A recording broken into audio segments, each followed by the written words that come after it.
ونیسا د مردان د بونډري پورې کوم سړکونه دي دلته که مثال په طور ګیس دی دلته که روزګار ورکړی شوی دی دلته که د اوبو کوم سیستم شوی دی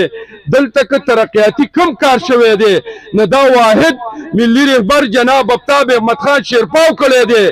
بلې پارټۍ دلته هېڅ قسمه کار نه دی کړی زه د قومي وطن پارټۍ ورکر صدا ویمه که د نورو پارټو کوم ورکر دي دا زموږ وروڼه دي دا څه د پنجاب نه نه دي رالیږلي دا یا زموږ ترورزي دي یا کلیوال دي یا ملګري دي هغوی په دې خبره باندې پوهه کوي که دلته د صوبایي حقوقو دپاره څوک جنګ کوي زموږ دپاره نو هغه واحد ملي رهبر جناب آفتاب احمد خان شیرپاو دی او زموږ صوبایي ممبر چې سکندر خان نه احساس شوی دا یاد وساتئ تاسو له په ټاټکي کې څوک سره نه وړي دلته که مخکې کار سړکونه شوي دي او بورډونه پرې لګېدلي دي نو تاسو په دې خبره باندې ځان پوهه کوئ چې دنیا په حساب کتاب باندې ده د ایم پی ای خپل فنډ دي د خپل فنډ نه علاوه هېڅ نشي راوړلی دلته که کوم دا دغه شوي دي کارونه شوي دي نو دا چې سکندر خان سینیر وزیر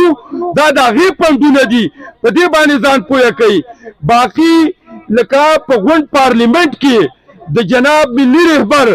آفتاب احمد خان شیرپاو پرنګ مشر دا په جنوبي اشیا کې نشته دی پاتې خو لا په پاکستان کې دا به زموږ بدقسمتي چې موږ راپانه سو لوی واړو دې خپل کار ته کار ونه ویو دې سې زموږ ګټه او تاوان تړلی دی دې سې زموږ خوشحالي او خفګان تړلی دی تاسو به راپاسئ او په دلیل باندې به خلک پوهه کوئ چې کارونه چا کړي دي مخکې په دې وطن کې که کار شوی دی تاسو دا وګڼئ چې تنګي ته به څوک پلس موږ د علاقې نه چې کله ملي رهبر نه و راغلی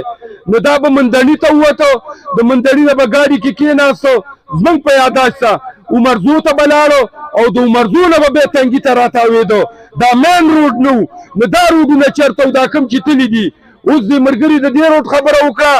دا روډ چې کوم دی دا منظوري دا جناب سکندر خان په یو وینا باندې کړې وه او دا یې مرغانو ته ایستلی او تاسو ته به دغه روډ یادي